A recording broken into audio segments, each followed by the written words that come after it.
رحم اللہ من قرأ الفاتحہ بسم اللہ الرحمن الرحیم الحمد للہ رب العالمین الرحمن الرحیم مالک یوم الدین ایاک نعبد و ایاک نستعین اہدنا الصراط المستقیم صراط الذین انعمت علیہم غیر المغضوب علیہم ولا الضالین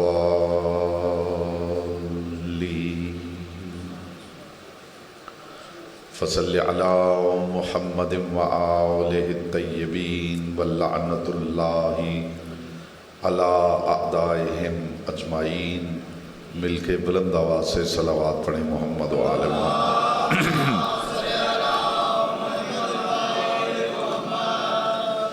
بانیان مجالس کی توفیقات، عزت، معرفت اور رزق کے اضافے کے لیے ایک مرتبہ بلند آواز سے صلوات پڑھیں۔ تھوڑی بیس بڑھائیں، بیس۔ فرمان معصوم ہے صلو علیہ بالاصوات طہارۃ و تزکیۃ لانفسکم۔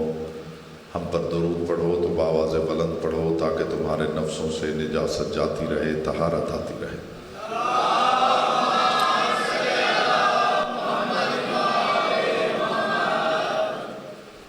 اعوذ باللہ من الشیطان الرجیم، بسم اللہ الرحمن الرحیم۔ الحمد للہ الذی جعل محبتا لمحمد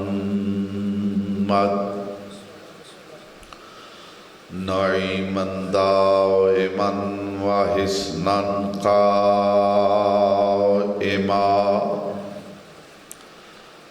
لأن اللہ أحبهم ثم خلقهم على أخلاقه وأدبهم بآدابه، وتربیۃ الخلق وحراستها من دابه، ثم خلق الکون والمکان فخلق الخلق ذی حاجۃ وآہۃ وآفات۔ صلوات پر محمد و آل محمد۔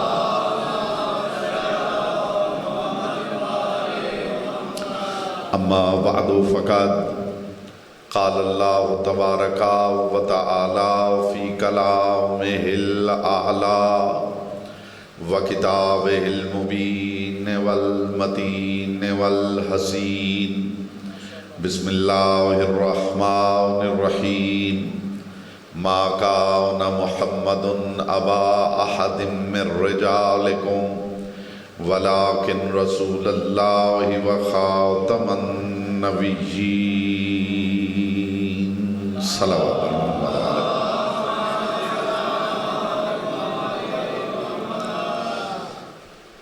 حضرات ذی وقار، محبان آل اطہار، شیعان حیدر کرار، برادران اہل سنت، ساکنان بزم معرفت، سرمستان میکدہ ولایت، لائق حمد ہے وہ پروردگار۔ ہم متوجہ ہیں گفتگو کا آغاز کیا تھا۔ کل میں نے کوشش کی تھی کہ تھوڑا گفتگو کا ذوق پیدا ہو جائے، اور آج مجھے امید ہے کہ آپ ابتدا میں ہی متوجہ ہو جائیں گے۔ ذرا بیٹا چہروں سے حیرت ہٹا کے چہروں پہ نور مودت پھیلانا ہے، اور شیعہ چہرہ بنا کے مجلس میں بیٹھنا ہے۔ یہ پہلا جملہ ہی اس لائق ہے زمین ذہن زرخیز ہو جائے اور تخم معرفت بونا آسان ہو جائے۔ لائق حمد ہے وہ پروردگار کہ جس کی عظمت کے لیے یہی ایک بات کافی ہے کہ علی کو بھی بات کرنے کے لیے اوپر دیکھنا پڑتا ہے۔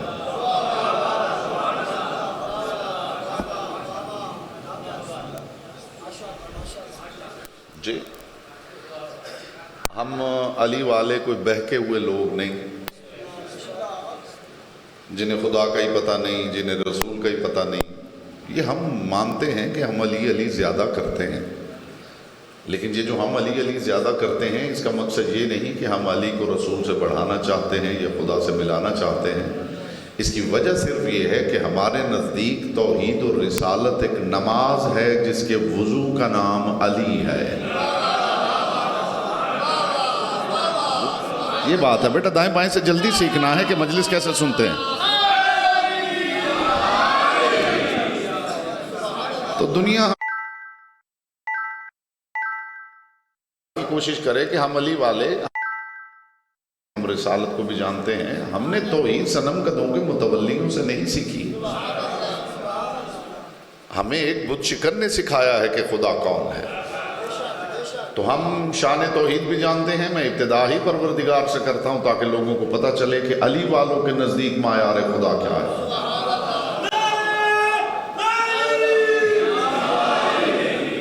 اللہ کے لیے یہی ایک بات کافی ہے، عظمت، یہ بیٹا پھر گونج ہے یار، یہ کوئی بتانے کی بات تو نہیں، آپ کو خود پتہ نہیں چلتا کہ گونج ہے؟ اب اونچی ہے تو ایک دفعہ بتا دیا یار، نا بس کرو نا، متوجہ ہیں؟ عظمت پروردگار کے لیے یہی ایک بات کافی ہے کہ وہ علی کا اللہ ہے۔ اور امت ہم سے کیا چاہتی ہے حضور، اور علی والوں سے دنیا کیا چاہتی ہے؟ لائق حمد ہے وہ پروردگار، لائق حمد ہے وہ پروردگار کہ جس سے باتیں کرنے کے لیے علی کو بھی اوپر دیکھنا پڑتا ہے۔ اس سے کوئی یہ نہ سمجھے کہ اللہ اوپر رہتا ہے،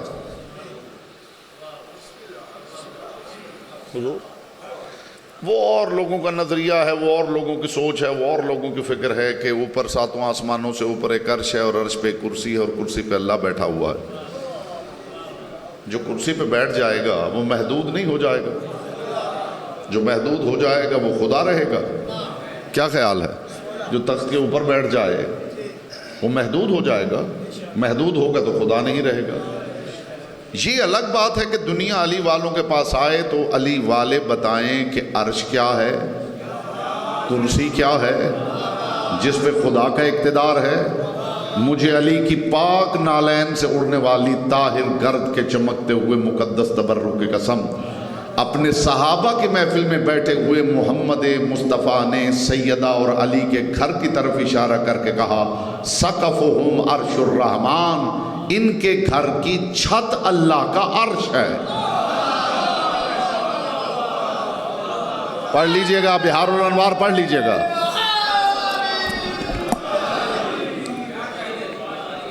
بہار الانوار پڑھ لیجئے گا، بہار پڑھ لیجئے گا۔ سقفا بیوتہم عرش الرحمن، علی و زہرا کے گھر کی چھت ہی اللہ کا عرش ہے۔ جس حد تک آپ متوجہ ہوں گے، جس حد تک آپ بولیں گے، اس حد تک بات آگے بڑھے گی، اور جہاں آپ خاموش ہو جائیں گے پھر مجھے بھی نچلی اڑان بھرنی پڑے گی۔ لائق حمد ہے وہ پروردگار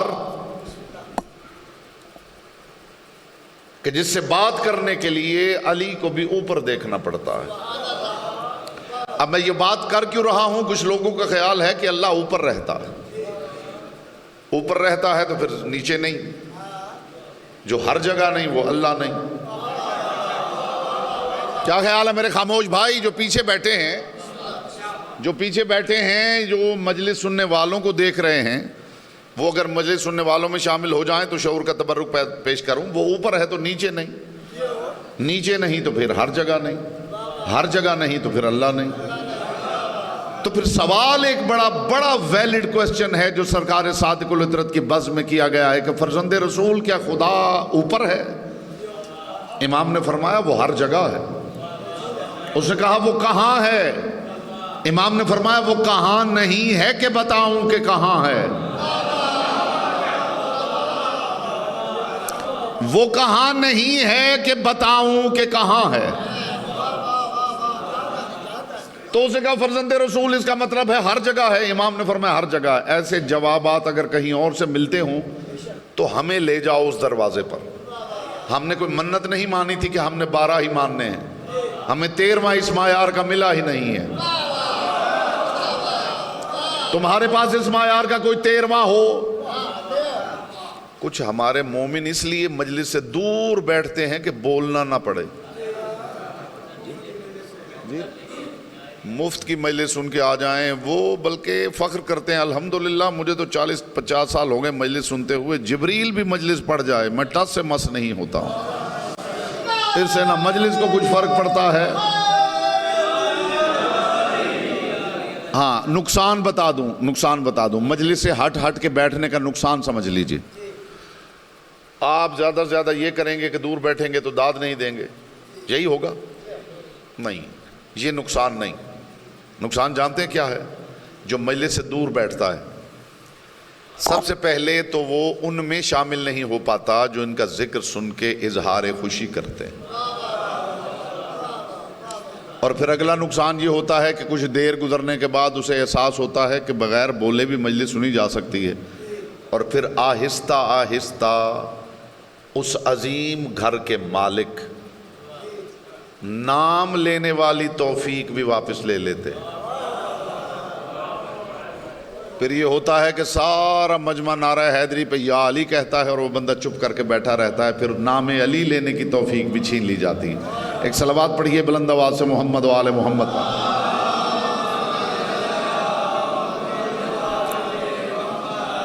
متوجہ ہیں حضور؟ اسے کہا فرزند رسول کیا خدا اوپر رہتا ہے؟ امام نے فرمایا نہیں۔ سوال اس کا بڑا معقول ہے، سوال معقول ہو غیر بھی کرے تو لطف لینا چاہیے۔ اس نے کہا فرزند رسول جب خدا اوپر ہے نہیں تو ہم دعا مانگتے ہوئے ہاتھ اٹھا کے اوپر کیوں دیکھتے ہیں؟ جیسے اس بات کا لطف نہیں آیا اسے میں کیا بتاؤں کہ میں کیا بتانے والا ہوں۔ اس نے کہا فرزند رسول جب خدا ہر جگہ ہے تو ہم ہاتھ اوپر کیوں اٹھاتے ہیں اور دعا کے لیے اوپر ہاتھ اٹھا کے اوپر دیکھتے کیوں ہیں؟ کیا جواب دیا ہے میرے امام نے؟ امام نے فرمایا یہ اوپر ہم اس لیے نہیں دیکھتے کہ وہ اوپر ہے، وہ ہر جگہ ہے۔ اوپر اس لیے دیکھتے ہیں کہ بلندی کو اس کی ذات سے نسبت حاصل ہے۔ ہائے ہائے ہائے ہائے ہائے جی اسماء یار کا بلندی کو اس کی ذات سے، ایسا جواب دنیا کی کسی کتاب میں ملے مجھے وہ بندہ دکھائے جس نے ایسی بات کی ہو، میں اس کے ہاتھ پہ بیعت کرنے کے لیے تیار ہوں۔ یہی گھرانہ ہے، اسی گھرانے میں ایسی باتیں ہوتی ہیں۔ تو ہم علی والے ہیں، ہم جانتے ہیں کہ توحید کیا ہے، بلکہ زمانے میں صرف ہم ہی جانتے ہیں کہ خدا کون ہے، اور کسی کو خبر نہیں ہے۔ روز ہماری ڈیبیٹ ہو رہی ہوتی ہے، میں دیکھتا ہوں جتنے بھی مذاہب ہیں، جتنے بھی ادیان ہیں، جب توحید کی بات ہوتی ہے تو سوائے شرمندگی کے کوئی بات کر ہی نہیں پاتا، اور ہم دعوت دیتے ہیں صرف علی کی نہج البلاغہ پڑھ لو۔ ساری نہج البلاغہ نہیں، نہج البلاغہ کا صرف ابتدائی خطبہ پڑھ لو۔ مجھے بات یاد آ گئی ہے، مولانا کوثر نیازی آل اللہ مقامہ، برادران اہل سنت کے بہت اعلیٰ عالم اور خطیب تھے۔ تو میں کنائے میں بات کروں گا اور کنائے میں آپ سمجھیں گے تو مجھے لطف آئے گا اور میری مشکل بھی حضور آسان ہوگی۔ تو یہ بات انہوں نے انڈیا میں علی ڈے پہ سپیچ کرتے ہوئے انہوں نے یہ بات کی۔ انہوں نے کہا کہ میں نہج البلاغہ بہت گفتگو کرتا ہوں، اور کچھ دن پہلے ایک مولانا صاحب مجھے ملے۔ انہوں نے کہا کوثر نیازی صاحب آپ بڑی بات کرتے ہیں کہ خطبے کائنات میں علی ہی نے دیے ہیں، تو میں نے بھی ایک صاحب کے خطبوں کی کتاب مرتب کی ہے جو نہج البلاغہ سے 2 گنا بڑی ہے۔ ایک صاحب آپ نے خود سمجھنا ہے، اب پتہ نہیں یہاں آپ ہوں گے تو آپ کو پتہ چلے گا میں کہہ کیا رہا ہوں۔ مولانا کوثر نیازی کہتے ہیں کہ وہ مولانا صاحب نے کہا کہ آپ بھی علی کے خطبوں کی بات کرتے ہیں، میں نے بھی ایک صاحب کے خطبوں کی اتنی بڑی کتاب مرتب کی ہے جو نہج البلاغہ سے 2 گنی ہے۔ تو مولانا کوثر نیازی فرماتے ہیں میں نے اسے مسکرا کے کہا کہ اسے جلدی چھپواؤ، نہج البلاغہ کے حق میں بہت اچھی ثابت ہوگی، وہ چھپے گی تو پتا چلے گا کہ لوگوں کی باتیں اور ہیں، علی کی باتیں اور ہیں۔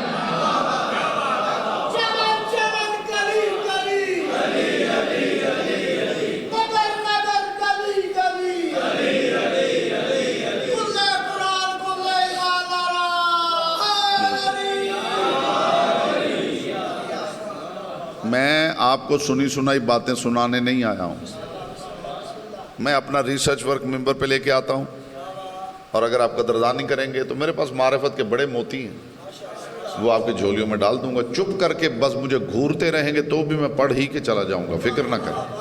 ہاں مجھے کچھ نہیں ہوگا، ایسا نہیں کہ آپ گھوریں گے تو میں پھر پڑھنا چھوڑ دوں گا، پڑھوں گا، لیکن آپ زبان کی عبادت سے محروم اٹھ جائیں گے۔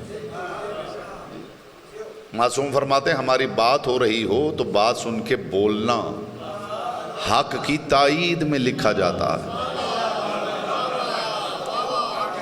جی حق کی تائید میں، کون نہیں چاہتا کہ اس کی آواز حق کی تائید میں درج ہو؟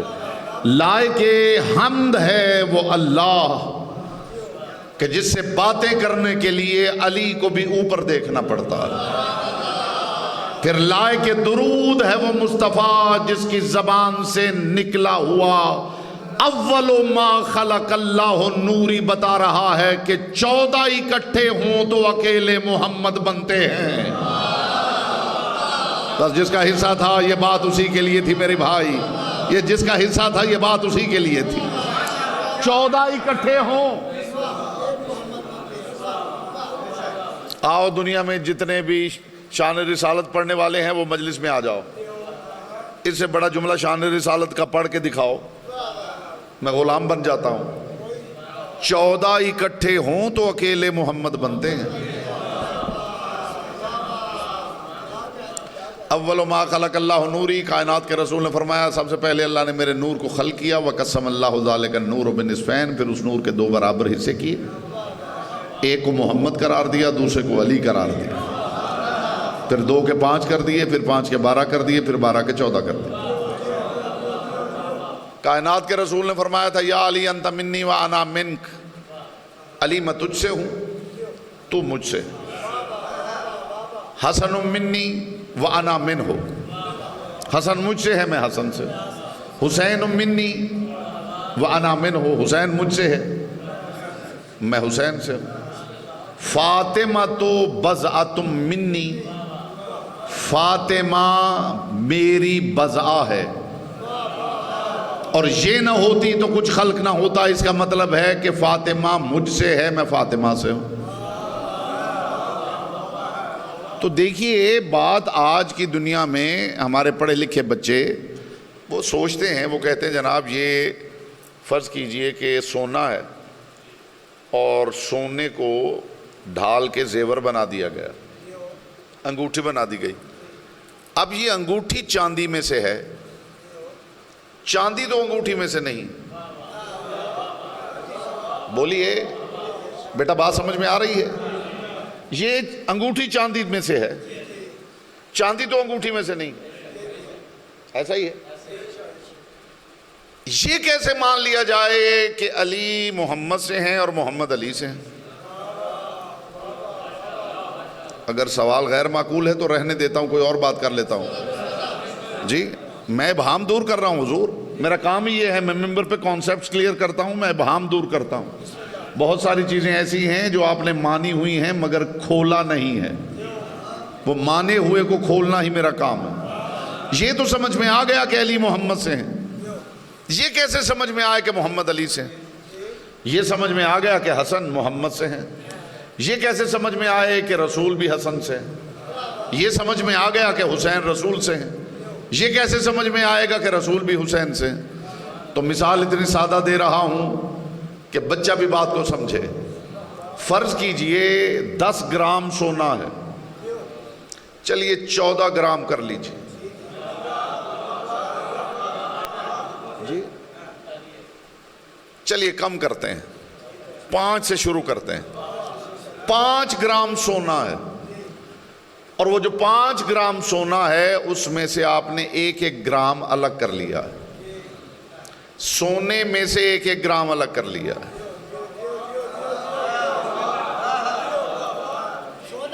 سونے میں سے 1-1 گرام آپ نے الگ کر لیا۔ مرکز چونکہ ایک تھا، اب سونے کا ہر ٹکڑا کہہ سکتا ہے میں اس میں سے ہوں، میں اس میں سے ہوں، میں اس میں سے ہوں، میں اس میں سے ہوں۔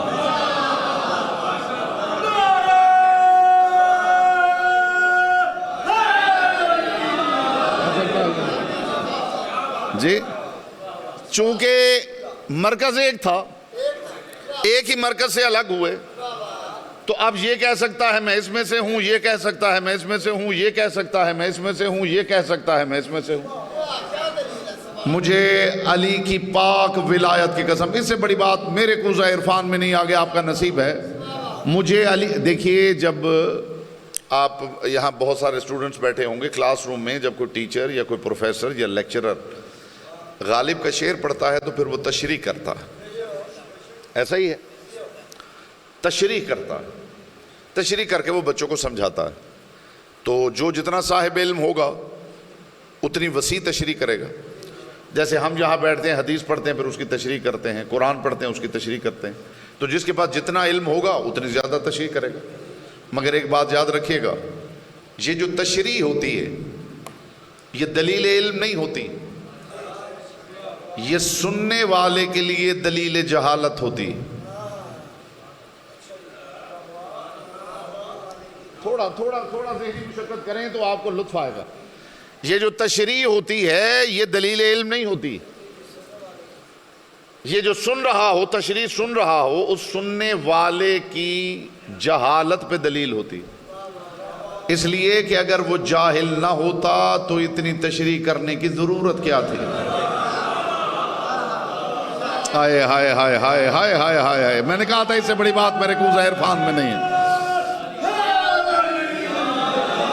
یا علی نہ کہنے پر بھی داد مجھ سے وصول کر لیجئے، جنہوں نے یا علی بھی نہیں کہا، ایسے بھولے بھالے انسان ہیں کہ یا علی بھی نہیں کہتے۔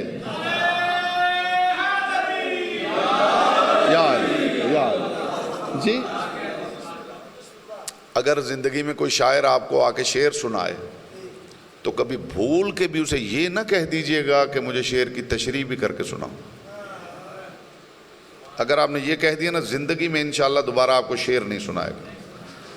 اس لیے کہ جب شاعر شعر سناتا ہے تو وہ توقع کرتا ہے کہ شعر مکمل ہوتے ہی یہ سمجھ لے گا کہ میں کیا کہنا چاہتا ہوں۔ تشریح وہاں کی جاتی ہے جہاں پتہ ہو کہ بات جسے سنائی جا رہی ہے وہ سمجھنے کے لائق نہیں ہے، اسے کھول کے سنانا پڑے گا۔ اس سے بڑی بات لاؤں کہاں سے؟ مجھے پاک علی کی پاک ولایت کی قسم، یہ جو خدا نے 1 کے 2، 2 کے 5، 5 کے 12، 12 کے 14 کیے ہیں، یہ ہماری جہالت کی وجہ سے کیے ہیں۔ اللہ کے لیے اکیلا نور ہی کافی تھا۔ یہ بات ہے میرے بھائی، یہ بات ہے میرے بھائی، یہ ہمارے لیے ہے حضور۔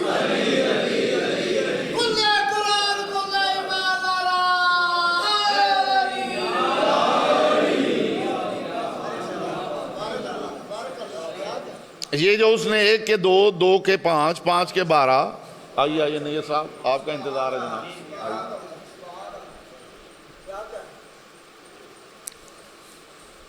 بیٹا اب نعرہ حیدری لگے تو آپ نے سب سے اونچی آواز میں یا علی کہنا ہے، ٹھیک ہے؟ وعدہ ہو گیا؟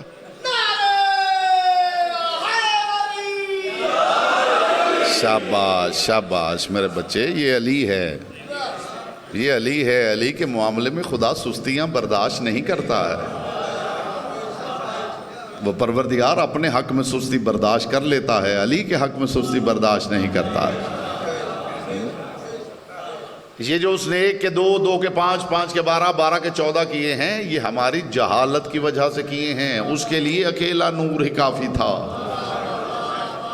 وہ اس اکیلے نور میں علی کو بھی دیکھ لیتا تھا، حسن کو بھی دیکھ لیتا تھا، حسین کو بھی دیکھ لیتا تھا۔ یہ ہماری، جملہ کہنے لگا اللہ کرے آپ سمجھیں جی، ہماری نگاہوں کی تقصیر ہے کہ اسے الگ الگ کر کے دکھانے پڑ گئے ہیں۔ نہیں لفظ کہوں لطف لے لیں گے. یہ بھی ہماری عقل کی کوتاہی ہے کہ محمد کو 2 کر کے چھوڑنے پڑ گئے ہیں. ہائے ہائے ہائے ہائے ہائے ہائے ہائے.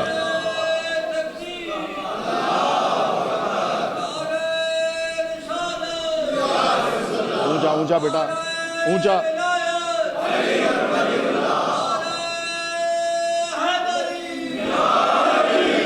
شاباش شاباش. آج میں نے اپنے بیٹے کو سکھا کے یہاں سے بھیجنا ہے کہ علی کا نام. بیٹا جب بوڑھے یہ بزرگ اتنی طاقت سے علی کا نام لے رہے ہیں تو آپ کو تو بہت زیادہ طاقت سے علی کا نام لینا چاہیے.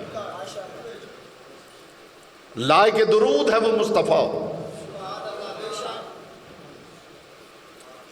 کہ جس کی عظمت کے لیے یہی ایک بات کافی ہے کہ 14 اکٹھے ہوں تو اکیلے محمد بنتے ہیں.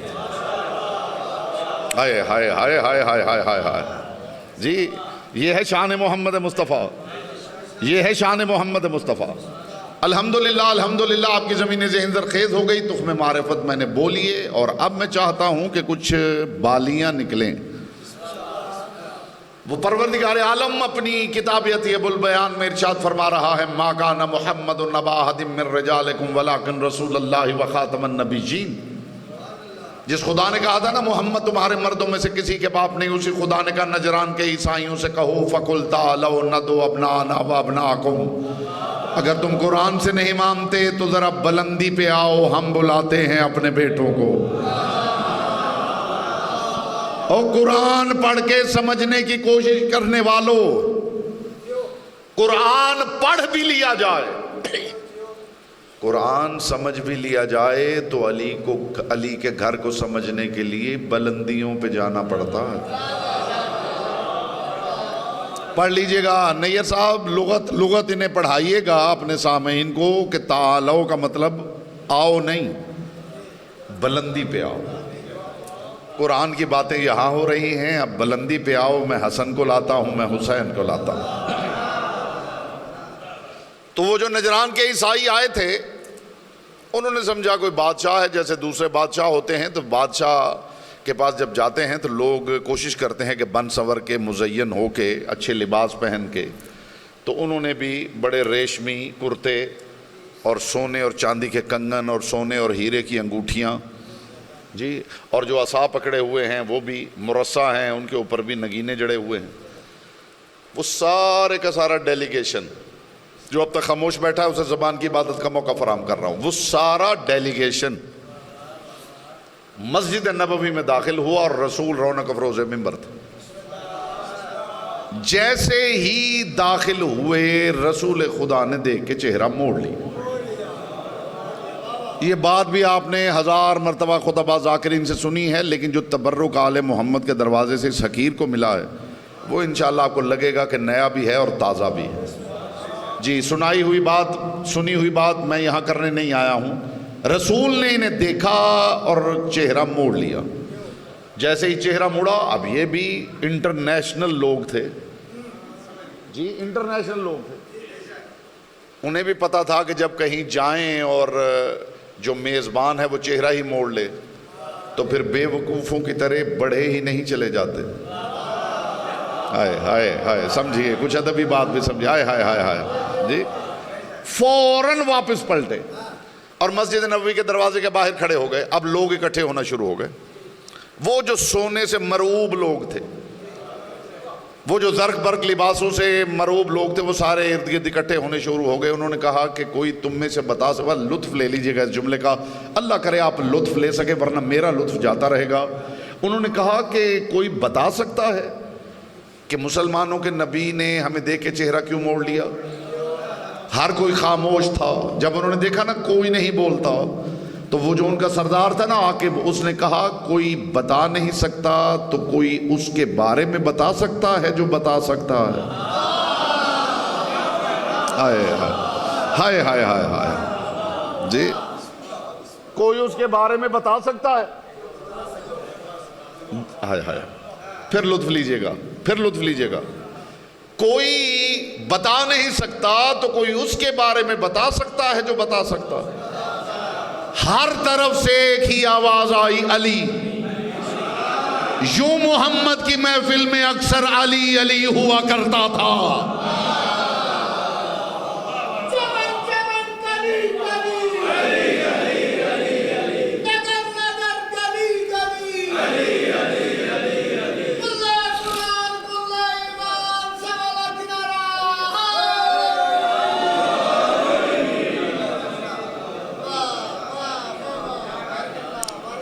ہر کسی کی زبان پہ ایک ہی نام تھا، علی علی۔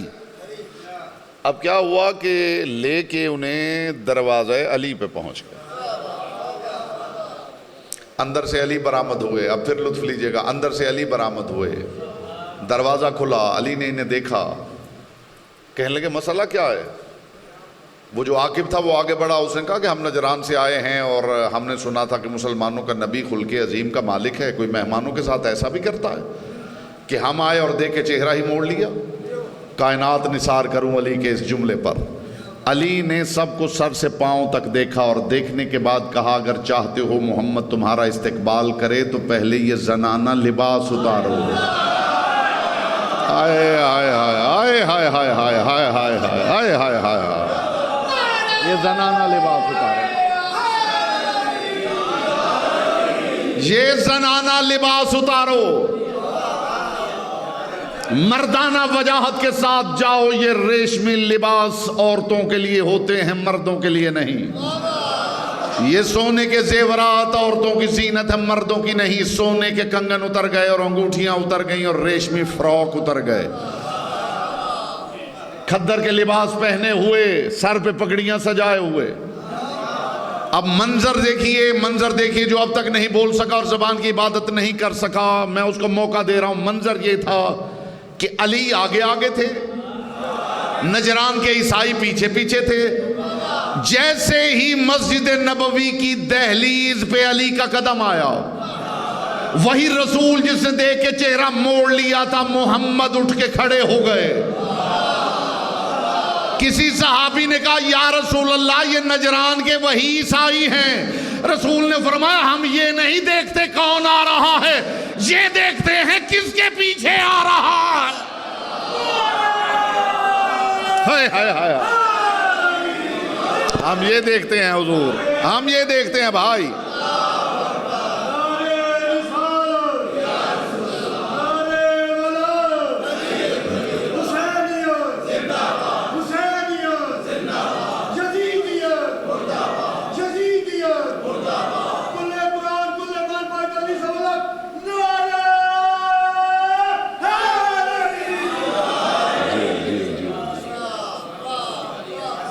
جملہ میں نے ابھی آپ کے باب شعور کے باہر روکا ہے کہ اذن دخول ملے تو حاضر ہوں۔ اذن دخول آپ دیں گے تو جملہ حاضر ہوگا۔ رسول نے فرمایا کہ ہم یہ نہیں دیکھتے کون آ رہا ہے، ہم یہ دیکھتے ہیں کس کے پیچھے آ رہا ہے۔ یہ پروردگار نے قرآن میں ایسے ہی نہیں کہا تھا کل شیء احصیناہ فی امام مبین۔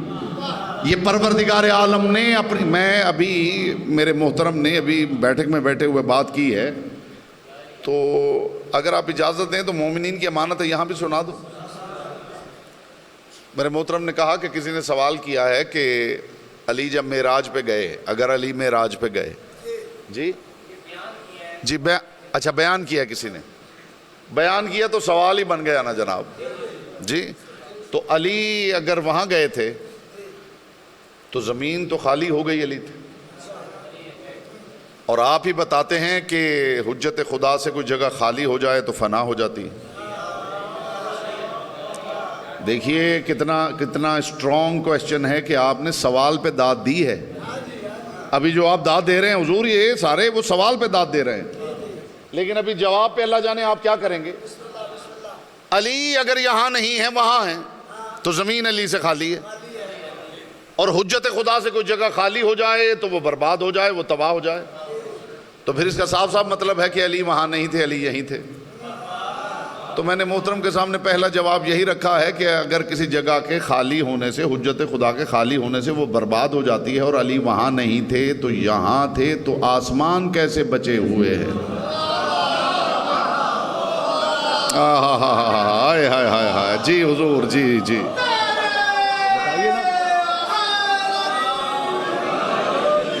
تو علی اگر یہاں ہیں وہاں نہیں ہیں، تو پھر یہ کوکب و نجوم، یہ کہکشائیں، یہ آسمان، یہ سورج، یہ چاند، یہ ستارے، یہ کیسے بچے ہوئے؟ تو آئیے پھر ایک علی والے سے پوچھ لیجئے اور سن لیجئے کہ اصل معاملہ کیا ہے۔ اصل معاملہ دیکھیے، یہ امام بارگاہ ہے، آپ اس کے اندر بیٹھے ہوئے ہیں، پہلے آپ پیچھے بیٹھے ہوئے تھے اور میری ریکویسٹ پہ آپ اٹھ کے آگے آ گئے ہیں، تو میں کہہ سکتا ہوں کہ ایک مومن پہلے امام بارگاہ میں وہاں بیٹھا ہوا تھا، اب وہ یہاں بیٹھا ہوا، لیکن آپ جتنے بیٹھے ہیں آپ امام بارگاہ کے بارے میں نہیں کہہ سکتے کہ امام بارگاہ پہلے یہاں تھا اب وہاں ہے۔ جو سمجھا ہے وہ لائق تحسین ہے۔ آئے ہائے ہائے ہائے ہائے، کیوں نہیں کہہ سکتے؟ کیوں نہیں کہہ سکتے؟ اس لیے کہ آپ امام بارگاہ کے اندر ہیں۔ امام بارگاہ کو یہ حق ہے کہ وہ کہے کہ مومن یہاں ہے یہاں نہیں ہے۔ آپ اندر بیٹھے ہیں، آپ کے پاس حق نہیں کہ آپ کہیں امام بارگاہ یہاں ہے اور یہاں نہیں ہے۔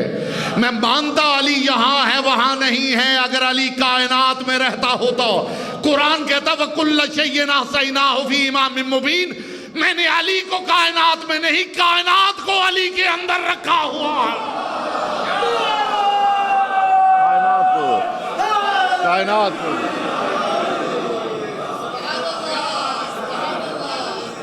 یہ پوری کائنات علی کے اندر ہے۔ اب علی کہہ سکتے ہیں کہ آسمان یہاں ہے یہاں نہیں ہے، یہ کائنات کا کوئی بندہ نہیں کہہ سکتا کہ علی یہاں ہے یہاں نہیں ہے۔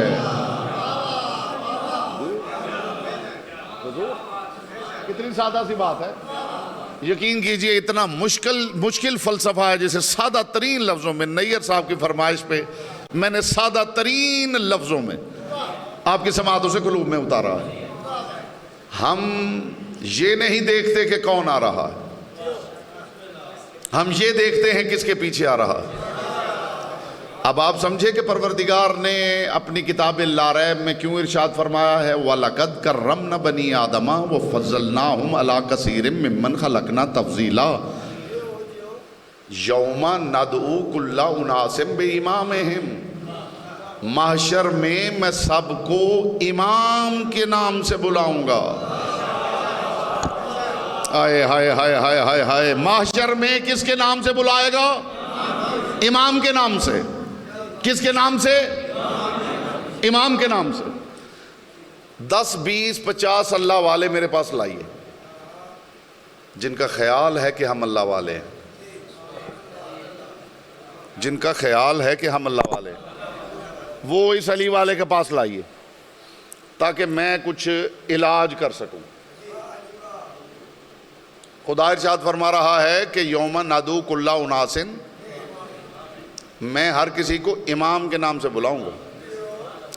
تو اللہ والوں سے ایک علی والے کا دست بستہ سوال ہے کہ اللہ اپنے نام سے کیوں نہیں بلائے گا؟ رہنے دیجئے بھائی، رہنے دیجئے بھائی، داد نہ دیجئے، چہرہ تو شیعوں والا بنائیے۔ جی اللہ والوں سے سوال ہے کہ پروردگار محشر میں اپنے نام سے کیوں نہیں بلائے گا؟ چلو اپنے نام سے نہ بلائے، رسول کے نام سے بلا لے، یہ امام کے نام سے کیوں بلایا جا رہا ہے؟ تو کہیں تمہارا خدا بھی تو علی کو بڑھا چڑھا کے پیش نہیں کر رہا ہے؟ آیا آیا آیا جی، کیا آپ کا اللہ بھی علی کو بڑھا چڑھا کے تو پیش نہیں کر رہا؟ سوال تو بڑا معقول ہے۔ معاشر میں پروردگار اپنے نام سے، آپ فضائے ملکوتی میں اڑ بھی جائیں تو حق سماعت ادا نہ ہو جو تبرک پیش کر رہا ہوں، معاشر میں اللہ بلائے گا تو اپنے نام سے کیوں نہیں بلائے گا؟ چلو اپنے نام سے نہ بلائے، رسول کے نام سے بلا لے، یہ امام کے نام سے کیوں بلا رہا ہے؟ تو وجہ سن لیجئے ایک علی والے سے، اگر اللہ اپنے نام سے بلائے تو وہ رب العالمین ہے، ساری مخلوق چلی آئے گی، اگر رسول کے نام سے بلائے تو وہ رحمت للعالمین ہے، ساری امت چلی آئے گی۔ علی ہے امام المتقین، علی کے نام سے بلائے گا کہ صرف متقی آئے۔ اس کا مطلب ہے معاشر میں یہ آواز نہیں آئے گی کہ اللہ والے آ جاؤ، یہ آواز نہیں آئے گی کہ محمد والے آ جاؤ، لطف آئے گا جب آواز آئے گی علی والے آ جاؤ۔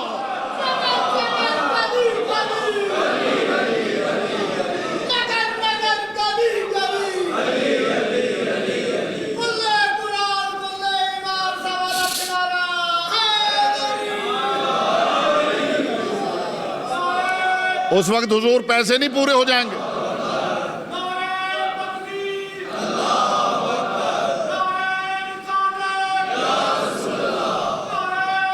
اونچی آواز میں، اونچی آواز میں۔ ہاں، کیا خیال ہے حضور، عقیدے کے دام نہیں مل جائیں گے جب محشر میں ایک آواز ابھرے گی علی والے آ جاؤ؟ یہ جب معاشر میں آواز آئے تو علی کے پیچھے پیچھے چلنا، اس لیے کہ خدا و مصطفیٰ کی سنت ہے۔ یہ نہیں دیکھتے کون آ رہا ہے، یہ دیکھتے ہیں کس کے پیچھے آ رہا ہے۔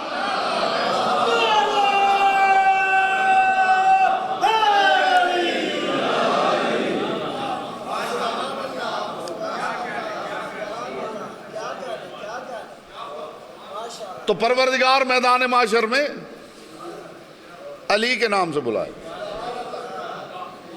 اور پروردگار دیکھتا ہی بس علی کو ہے، وہ پیچھے آنے والوں کو دیکھے گا ہی نہیں۔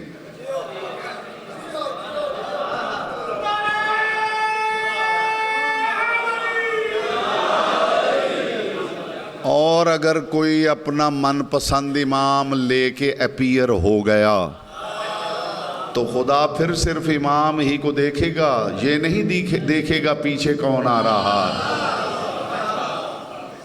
پھر آواز یہی آئے گی، امام صاحب سمیت پوری جماعت کو جہنم میں ڈال دی۔ کیا ضرورت ہے ایک ایک کو کھنگالنے کی؟ کیا خیال ہے؟ امام ہی سے پتہ چل جائے گا کہ جو پیچھے آ رہے ہیں وہ کیسے ہیں۔ ایک بات میرے ذہن میں آ گئی ہے، اگر اجازت دیں تو میں، چونکہ نیر صاحب نے مجھے فرمایا تھا کہ اختیارات آل محمد پہ بات کرنی ہے، تو بات میرے ذہن میں آ گئی ہے تو میں ہدیہ کر رہا ہوں۔ نہ کروں؟ اچھا، آپ جب گم سم ہو جاتے ہیں تو میں پریشان ہو جاتا ہوں کہ اللہ جانے کیا ہوا۔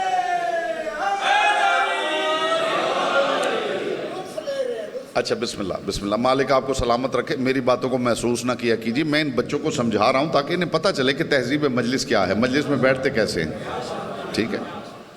کائنات کے رسول نے ایسے نہیں فرمایا زینوا مجالسکم بذکر علی ابن ابی طالب، اپنی محفلوں کو زینت دو علی کے ذکر سے۔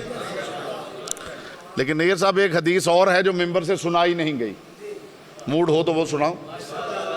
جہاں رسول، بات اتنی اونچی ہے کہ دھیمے لہجے میں کروں تو لطف ہے، حضور لطف لیجئے گا۔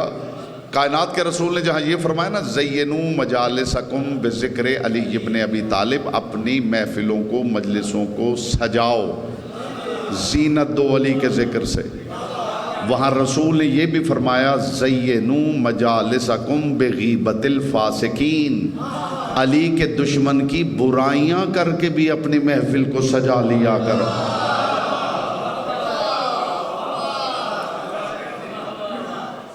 اس کا صاف صاف مطلب یہ ہے کہ تولا سے بھی محفل سجتی ہے، تبرہ سے بھی محفل سجتی ہے۔ جی، تو پروردگار عالم رسول خدا، بات آئی تھی میرے ذہن میں، وہ میں ہدیہ کروں۔ رسول خدا، آپ جانتے ہیں کہ مقام خم غدیر پہ کائنات کے رسول نے جو اعلان کیا ہے اسے بہت روکا گیا ہے کہ یہ بات کسی دوسرے تک نہ پہنچے، حالانکہ رسول اللہ نے غدیر میں یہ فرمایا تھا کہ فَلْيُبَلِّغُ الشَّاهِدُ الْغَائِبُ، جو یہاں موجود ہے اس پہ میں محمد واجب کر رہا ہوں کہ یہ پیغام اس تک پہنچائے جو یہاں موجود نہیں ہے۔ یعنی دوسرے لفظوں میں اس کا مطلب یہ ہے کہ ولایت علی صرف ماننا واجب نہیں، آگے پہنچانا بھی واجب ہے، آگے پہنچانا بھی واجب ہے۔ تو رسول نے فرمایا کہ جو سنے وہ آگے پہنچائے، لیکن لوگوں نے پہنچایا نہیں، لوگوں نے اس کو روکا کہ زیادہ لوگوں کو پتہ نہ چلے۔ تو یونان کا ایک طبیب تھا، یہ میں نیر صاحب کی خواہش پوری کر رہا ہوں، ویسے میں ممبر پہ واقعات سنایا نہیں کرتا، واقعات کتابوں میں لکھے ہوتے ہیں، وہ آپ خود بھی پڑھ سکتے ہیں، لیکن حکم ہے تو میں سنا رہا ہوں۔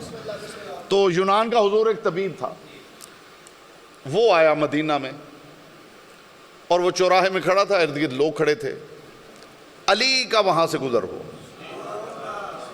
علی نے دیکھا کہ وہ طبیب کھڑا ہے، اور علی نے سنا کہ وہ کہہ رہا تھا کہ میں یونان سے آیا ہوں اور میں طبیب ہوں، اور میں نے سنا ہے کہ یہاں پہ کسی نے نبوت کا دعویٰ کیا ہے، اور میں نے یہ بھی سنا ہے کہ اسے ہذیان ہو گیا ہے۔ لطف لیجئے بات کا لطف لیجئے۔ میں نے سنا ہے کہ اسے ہذیان ہو گیا ہے، تو میرے پاس ہذیان کی دوا ہے، جسے ہذیان ہو جائے میں یہ دوا کھلاتا ہوں، ایک لمحے میں ٹھیک ہو جاتا ہے، چٹکی میں ٹھیک ہو جاتا ہے۔ تو لوگوں نے کہا کہ وہ تو اس دنیا سے چلے گئے، رسول اس وقت دنیا سے جا چکے تھے۔ تو اس نے کہا کوئی اور ہے؟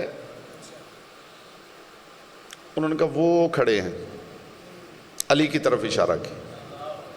علی آگے بڑھے اور علی نے فرمایا کہ اے یونان کے طبیب، میں تیری گفتگو سن رہا تھا، تیرے پاس سنا ہے کوئی دوا ہے ہذیان کی؟ اس نے کہا جی میں ہذیان کی دوا لایا ہوں۔ امام نے فرمایا یہ دوا کیا کرتی ہے؟ اس نے کہا جی ایک چٹکی بھر، جسے ہذیان ہو جائے وہ ایک چٹکی بھر کھا لے، فوراً ہذیان ٹھیک ہو جاتا ہے۔ علی نے فرمایا ذرا دوا دکھا۔ اس نے وہ شیشی اٹھائی، علی کے سامنے رکھی، علی نے فرمایا ذرا میری ہتھیلی پہ ڈال۔ اس نے تھوڑی سی ڈالی، علی نے فرمایا ساری ڈال دے۔ اسے ساری دوا علی کے ہتھیلی پہ ڈال دی۔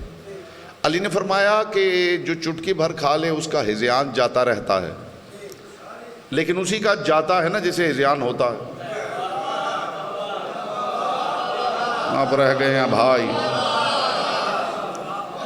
تو علی نے فرمایا کہ جسے ہذیان نہ ہو اور وہ یہ دوا کھا لے تو پھر کیا ہوتا ہے؟ اس نے کہا جی وہ اگر یہ دوا کھا لے تو ایک لمحے میں اس کی ہڈیاں چٹک جائیں۔ علی نے فرمایا کتنی کھا لے تو ہڈیاں چٹک جائیں؟ اس نے کہا جی چٹکی بھر اگر وہ کھا لے جسے ہذیان نہیں تو اس کی ہڈیاں چٹک جائیں۔ علی نے وہ ساری دوا منہ میں ڈال لی۔ جیسے ہی علی نے منہ میں دوا ڈالی، اس کا رنگ پیلا پڑنے لگا اور بدن میں لرزہ پیدا ہونے لگا۔ علی نے فرمایا اے طبیب تیری دوا واقعاً بڑی عجیب ہے، کھا میں نے لی ہے اثر تجھ پہ ہو رہا ہے۔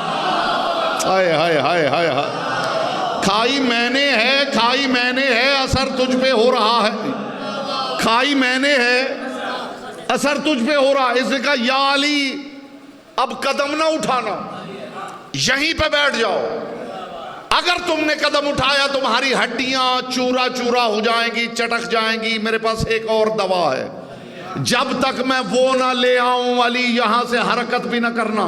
مجھے عزت علی کی قسم روایت کہتی جیسے اس نے کہا نا علی حرکت بھی نہ کرنا، تمہاری ہڈیاں چٹک جائیں گی۔ تاریخ کہتی ہے علی نے اپنا دایاں ہاتھ بڑھایا، لوگ کہتے ہیں ہم نے دیکھا کہ علی کا ہاتھ بڑھتا گیا بڑھتا گیا بڑھتا گیا۔ سامنے ایک گھر تھا، اس گھر کی بنیادوں میں علی نے ہاتھ ڈالا، اپنے ہاتھ پہ اس گھر کو یوں اٹھا لیا جیسے خیبر میں قلعہ کموز کو اٹھا لیا تھا۔ علی نے ہاتھ کو لہرایا اور گھر کو واپس زمین پہ رکھا۔ یہ دوڑتا ہوا اس دروازے پہ گیا، دروازے پہ دق الباب کیا اور دق الباب کر کے کہا کیا تو نے دیکھا کہ ابھی تیرا گھر علی کی ہتھیلیوں پہ لہرا رہا تھا؟ اس نے یہ کہہ کے دروازہ بند کر لیا، جا چلا جا، لگتا ہے تجھے ہذیان ہو گیا۔ ہائے ہائے ہائے، یہ علی کا کمال ہے۔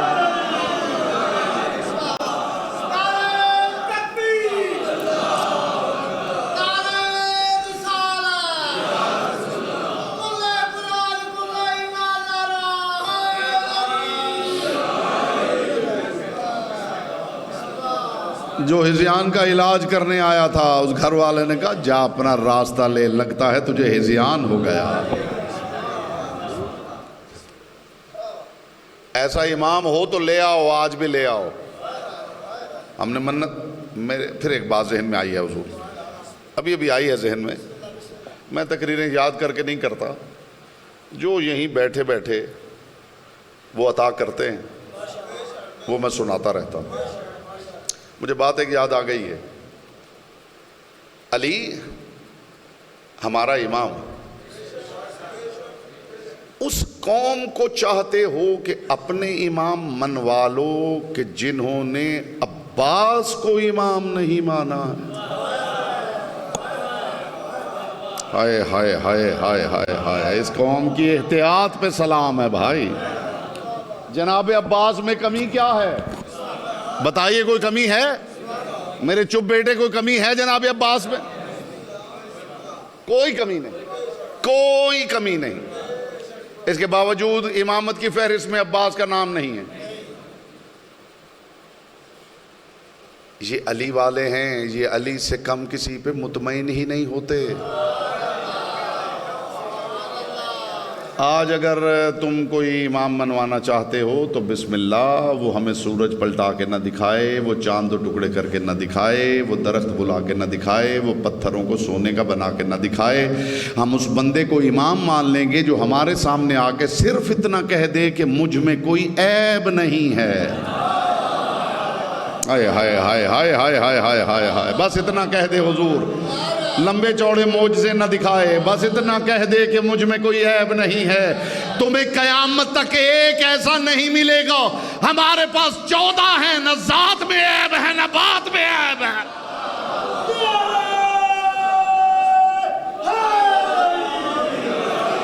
علی ابن ابی طالب کے سامنے آخری بات کر رہا ہوں، کل پھر مزید آگے بات ہوگی۔ علی ابن ابی طالب کے سامنے ایک بندہ آیا اور اس نے کہا یا علی، میں نے سنا ہے کہ جو معجزات اللہ نے نبیوں کو دیے تھے وہ آپ کو بھی دیے۔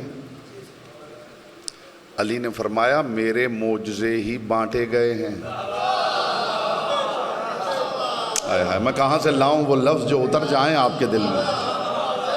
علی نے فرمایا میرے معجزات ہی بانٹے گئے ہیں۔ اس نے کہا کہ ہم نے سنا ہے کہ جناب داؤد کا معجزہ تھا کہ وہ لوہے کو پکڑتے تھے تو موم ہو جاتا تھا۔ لین الحدید، لوہے کو پکڑتے تھے موم ہو جاتا۔ جیسے ہی اس نے کہا علی نے دائیں بائیں دیکھا، سامنے لوہے کا ایک کدال پڑا تھا جسے زمین کھودتے ہیں۔ علی نے اس پوچھنے والے سے کہا وہ کدال اٹھا۔ اس نے کدال اٹھایا، علی نے فرمایا ذرا اس لوہے کے کدال کو کھینچ۔ روایت کہتی ہے اس نے پکڑا اور کھینچا اور موم کی طرح کھنچتا چلا ہے۔ اس نے ڈر کے کدال زمین پہ پھینک دیا، علی کے قدموں پہ ہاتھ رکھے گا، یا علی یہ تو میرے ہاتھوں ہی موم ہو گیا۔ علی نے فرمایا جاہل، اگر علی کے ہاتھوں میں موم ہوتا تو پھر علی اور داؤد برابر نہ ہو جاتے۔ ہائے ہائے ہائے ہائے ہائے ہائے ہائے ہائے ہائے، جیئیں جیئیں سلامت رہیں، محمد کی بیٹی آپ سے راضی رہے۔ اگر میرے ہاتھوں میں ہی موم ہوتا تو پھر حضور علی اور داؤد برابر نہ ہو جاتے۔ پرندے بنا کے اذن الہی سے اڑانا اور ہے، جاتی ہوئی روحوں کو واپس پلٹا لینا اور ہے۔ ہائے ہائے ہائے جی، جاتی ہوئی روحوں کو واپس پلٹا لینا اور ہے۔ مخدوم کونین آپ کو سلامت رکھے، پاک سیدہ آپ سے راضی رہیں، آنے کا مقصد پورا ہو جائے، 2 آنسو آ جائیں۔ میں تقریباً ہر مجلس میں یہ جملہ کہتا ہوں کہ کتنا غریب ہے یہ گھر کہ کائنات میں بانٹنے والوں کی بیٹیاں عزا خانوں میں آنسو اکٹھے کرتی پھرتی۔ میں اسباب گریہ ہی فراہم کر سکتا ہوں، آپ کے لیے دعا کر سکتا ہوں، محمد کی بیٹی کسی آنکھ کے کشکول کو یہاں سے خالی نہ بھیجے۔ آپ بھی دعا کریں، بی بی دور سے چل کے آئے ہیں، کم از کم ایک آنسو کی خیرات ضرور عطا کر۔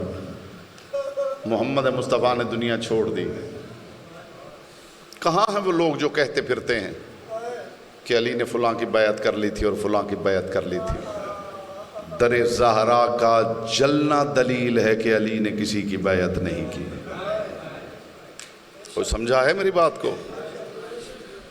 اس گھر پہ ہونے والا ستم اس بات کا گواہ ہے کہ انہوں نے کسی کی بیعت نہیں کی۔ بیعت کر لیتے تو کیا حسن مجتبیٰ کو زہر دے دیا جاتا؟ بیعت کر لیتے تو کیا 6 ماہ کے بچے کو پانی کے عوض تیر مار دیا جاتا؟ بیعت کر لیتے تو وہ بیٹی جو علی جیسے باپ کے سامنے آنے کی عادی نہیں تھی، اس کے سر سے نیزے کی انی کے ساتھ چادر اتار لی جاتی۔ بہن بھائی آ گئے کربلا، 2 محرم کربلا کی سرحد پہ حسین ابن علی بہن کو لے کے پہنچ گئے۔ شام کی مسافرہ کل میں نے آپ کو سنایا تھا کہ بی بی نے اپنے محفل سے آواز دی اور کہا حسین لگتا ہے کربلا آ گئی۔ اور جب زہرا کے لال نے پوچھا بہن آپ کے محمل کا پردہ گرا ہوا تھا، آپ کو کیسے پتہ چلا؟ بی بی نے رو کے فرمایا حسین میں نہیں جانتی، جب سے میری سواری رکی ہے بار بار میرے سر سے چادر گر رہی ہے، مجھے یقین ہے یہی وہ جگہ ہے جہاں میرا عباس مارا جائے گا۔ راوی کہتا ہے حسین ابن علی بڑے وقار اور متانت سے کربلا کی سرزمین پہ قافلہ رک گیا تھا، حسین ابن علی کربلا کی زمین پہ چل رہے تھے۔ کہتا میں نے دیکھا کہ زہرا کا لال چلتے چلتے ایک جگہ حسین ابن علی نے انگلی کا اشارہ کر کے کہا یہاں میرا اکبر گرے گا۔ ہائے ہائے ہائے ہائے ہائے ہائے ہائے ہائے ہائے، یہاں میرا۔ آج بعد میں ماتم ہوگا نیئر صاحب یا دعا ہوگی؟ دعا ہوگی۔ راوی کہتا میں دیکھ رہا تھا کہ حسین ابن علی انگلی کا اشارہ کر کے کہہ رہے تھے یہاں میرا اکبر گرے گا، یہاں میرے قاسم کی لاش پامال ہوگی۔ پھر حسین نے ایک جگہ انگلی کا اشارہ کر کے کہا یہاں میرے بھائی عباس کا پہلا بازو گرے گا، یہاں میرے بھائی عباس کا دوسرا بازو گرے گا۔ اور رونے والوں، پھر راوی کہتا ہے ایک جگہ دھاڑے مار کے رویا غریب اور رو کے کہا یہ وہ جگہ ہے جہاں میری سکینہ کے کانوں کا لہو گرے گا۔ کہتا پھر روتے روتے حسین زمین پہ بیٹھ گئے اور رو کے کہا یہ وہ جگہ ہے جہاں بال کھول کے میری ماں زہرا بیان کرے گی۔ اجرکم اللہ، اجرکم اللہ۔ آ گئے حسین کربلا، ہر سپاہی جاتا رہا، کربلا میں قربانی پیش کرتا رہا۔ عاشور کی رات ہر ماں نے اپنے بچے کو یہ کہہ کے تیار کیا تھا کہ کل محمد کی بیٹی کے سامنے مجھے سرخرو کرنا۔ ہر شہید نے وعدہ کیا اماں ایک مرتبہ اجازت تو لے دے، پھر ہم وعدہ کرتے ہیں محمد کی بیٹی کے سامنے تجھے سرخرو کریں گے۔ پھر عزادارو وقت گزرتا رہا، وقت حسین ابن علی کے صحابہ، حسین ابن علی کے بچے، وہ یتیم بچے جو 3 دن سے پیاسے تھے، وہ یتیم بچے جو 3 دن سے پیاسے تھے، ان کا جذبہ بھی دیکھنے والا تھا، ان کا جذبہ بھی دیدنی تھا۔ کربلا میں سب مارے گئے، کربلا میں سب مارے گئے۔ بس یہ 2 یا 4 جملے ہیں، میں آپ کے لیے دعا کر کے جملے کہنے لگا ہوں۔ کربلا میں سب مارے گئے اور پھر کربلا کے بن میں شام ہو گئی۔ ہائے ہائے ہائے، پوری شام ایک جملے میں نیّر صاحب میں آپ کو سنانا چاہتا ہوں۔ پھر کربلا کے بن میں شام ہو گئی، در زہرا پہ لگی ہوئی آگ کے شعلے زینب کے خیمے تک پہنچ گئے۔ مرحبا مرحبا مرحبا، یہی حق ہے محمد کی بیٹی کو پرسہ دینے کا جس انداز میں آپ دے رہے ہیں۔ زہرا کے دروازے پہ لگی ہوئی آگ کے شعلے علی کی بیٹیوں کے خیمے تک پہنچ گئے۔ ابھی کربلا کی ریت پاؤں کے نیچے ٹھنڈی نہیں ہوئی تھی کہ خیموں میں آگ بھڑکنے لگی۔ تاریخ نے لکھا ہے کہ کچھ سپاہی گھوڑے دوڑاتے ہوئے علی کی بیٹی کی خیمے کے باہر رکے اور ایک ملعون نے اونچی آواز میں کہا خیموں کو آگ لگا دو اور تنابیں کاٹ کے جلتے ہوئے خیمے علی کی بیٹیوں پہ گرا دو۔ خیمے جل جل کے گرتے رہے، علی کی بیٹی بچوں کو لے کے کبھی اس خیمے میں، کبھی اس خیمے میں، کبھی اس خیمے میں، میرا عباس جو مارا گیا ہے۔ مرحبا مرحبا، اجرکم اللہ۔ ابھی پاؤں کے نیچے کربلا کی ریت ٹھنڈی نہیں ہوئی تھی کہ خیموں میں آگ بھڑکنے لگی۔ تلواریں گلے کاٹنے کے لیے، تلواروں کے وار ابھی ختم نہیں ہوئے تھے کہ چادریں چھیننے کے لیے سروں پہ نیزوں کے وار شروع ہو گئے۔ میں نے پوری شام آپ کو سنائی ہے اس جملے میں۔ اللہ جانے جسے لوگ کہتے ہیں نا، پڑھنے والے کہتے ہیں کہ سجاد کربلا میں بیمار تھے، بیمار نہیں تھے۔ مجھ سے سوال کرو کیا تھا؟ حسین ابن علی کی امامت منتقل ہوئی، صرف اکیلی امامت منتقل نہیں ہوئی، حسین کے سارے زخم بھی سجاد کو منتقل ہوئے۔ ہائے ہائے ہائے ہائے ہائے ہائے ہائے ہائے ہائے، صرف حسین کی امامت منتقل نہیں ہوئی، حسین ابن علی کے بدن کے سارے زخم بھی سجاد کو منتقل ہوئے۔ وہ زخم حسین کے بدن پہ تھے تو حسین کو بے جان کر دیا، وہ زخم سجاد کو منتقل ہوئے تو سجاد کو نڈھال کر دیا۔ اپنی پیشانی کے بل اپنے خیمے میں چٹائی پہ گرا ہوا تھا غریب، چٹائی پہ گرا ہوا تھا غریب۔ جب کچھ سپاہی خنجر لے کے اس خیمے میں آ گئے جہاں سجاد گرے ہوئے تھے، یہ ہو کیسے سکتا تھا کہ سجاد کو، حسین کے بیٹے سجاد کو یہ ظالم چھوڑ دیتے؟ 37 افراد ہاتھوں میں خنجر لیے ہوئے، عزاداروں جو رونے آیا ہے اس کے لیے ہے جملہ، اس خیمے میں آ گئے جہاں سجاد پیشانی کے بل گرے ہوئے تھے۔ اللہ کرتا یہ سجاد کو مار دیتے، اس خیمے میں علی کی بیٹی نہ ہوتی۔ تاریخ کہتی یہ خنجر کا وار کرتے تھے، علی کی بیٹی کبھی اپنا دایاں ہاتھ آگے بڑھا دیتی، کبھی اپنا بایاں ہاتھ آگے بڑھا دیتی تھی، علی کی بیٹی سجاد پہ گر جاتی تھی۔ پہلے زینب کا گلا کٹے گا۔ چھوڑ کے چلے گئے سجاد کو، آخر جملے کی زحمت ہے، چھوڑ کے چلے گئے سجاد کو۔ علی کی بیٹی سجاد کو بچانے میں کامیاب ہو گئی، پھر عزاداروں خیمے جل گئے، خیموں کی راکھ۔ ایک رات پہلے عباس پہرے دار تھا، ہائے ہائے ہائے ہائے، آج عباس فرات کے کنارے سو گیا ہے، چاند کی چاندنی میں 84 یتیم یوں گھیرا بنا کے بیٹھے ہوئے ہیں، خیمے جل چکے ہیں، خیموں کا دھواں اٹھ رہا ہے، آدھی رات کا وقت ہے، اور علی کی بیٹی خیمے کی چوب پکڑ کے الحافظ والحفیظ، الحافظ والحفیظ، الحافظ والحفیظ۔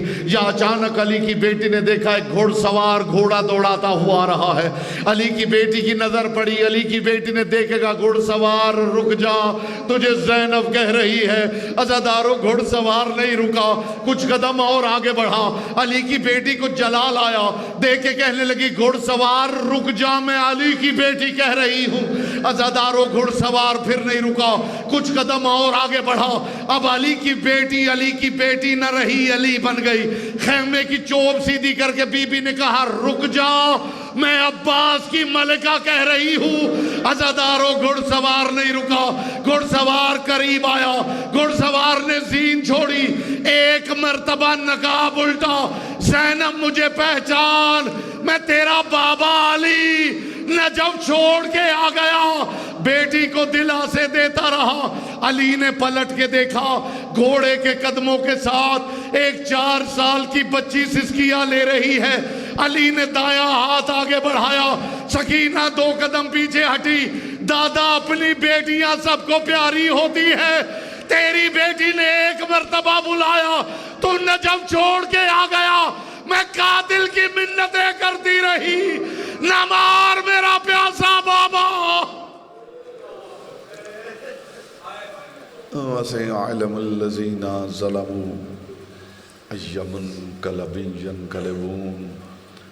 پروردگار ہماری نمازوں میں ریاکاری ہے، ہمیں اعتراف ہے ہماری عبادتوں میں ریاکاری ہے، لیکن مالک محمد کی بیٹی سے پوچھ لے، آنسوؤں میں کوئی ریاکاری نہیں ہے۔ پروردگار ان خالص آنسوؤں کو اپنی بارگاہ میں قبول و منظور فرما۔ مالک ان آنسوؤں کا بہترین اجر نیر صاحب کے خاندان کے جملہ مرحومین مرحومات کے نام اعمال میں درج فرما، ان کے قبور کو جنت کے باغیچوں میں تبدیل فرما۔ پروردگار ان کے قبر پہ نور کی بارش فرما، خاص نظر کرم فرما۔ مالک میدان محشر میں لواء الحمد کا سایہ نصیب فرما، شفاعت سید عالمیان نصیب فرما۔ پروردگار جتنے مومنین و مومنات اس پاک محفل میں تشریف لائے ہیں، جو حاجات دلوں میں لائے ہیں، اس ذکر کے صدقے میں اپنی بارگاہ میں قبول و منظور فرما۔ اور مالک سب سے بڑی دعا ہے تیری بارگاہ میں وارث زمانہ کا جل ظہور فرما۔ دعاؤں کی قبولیت کے لیے دونوں ہاتھ بلند کر کے دعا کیجیے۔ اللہم کل ولیک الحجۃ ابن الحسن صلواتک علیہ وعلی آبائہ فی ہذہ الساعۃ وفی کل ساعہ ولیًا وحافظا وقائدا وناصرا ودلیلا وعینا حتی تسکنہ ارضک طوعا وتمتعہ فیہا طویلا فصل علی محمد وآل محمد وعجل فرج آل محمد۔